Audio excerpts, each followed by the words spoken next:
विश्रांतीनंतर बातमीपत्राच्या या भागात आपलं पुन्हा एकदा स्वागत। अमरावती महानगरपालिका आयुक्त सौम्या शर्मा चांडक यांनी नवसारी आणि रहाटगाव येथील पंतप्रधान आवास योजनेच्या बांधकाम स्थळाची पाहणी करून प्रकल्पाच्या प्रगतीचा आढावा घेतला। या पाहणी दरम्यान मनपा आयुक्तांनी सुरू असलेल्या इमारतींच्या बांधकामाची गुणवत्ता, साहित्याचा वापर, कामाचा वेग तसंच नियोजनाची सविस्तर माहिती संबंधित अभियंते आणि कंत्राटदारांकडून जाणून घेतली। प्रकल्प वेळेत पूर्ण होण्याआधी अडथळे दूर करण्यावर भर देत त्यांनी ठरलेल्या मुदतीत लाभार्थ्यांना घरं मिळावीत यासाठी काटेकोर नियोजन करण्याचे स्पष्ट निर्देश दिले।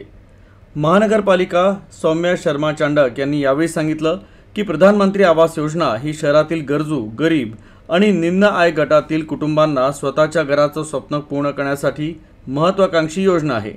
त्यामुळे बांधकामाच्या गुणवत्तेशी तडजोड न करता वेळेत कामं पूर्ण करावीत असे स्पष्ट निर्देश त्यांनी दिले। त्याचप्रमाणे मनपा आयुक्तांनी प्रकल्प परिसरातील पायाभूत सुविधा, रस्ते, पाणी पुरवठा आणि स्वच्छता सुविधा यांचीही तपासणी केली।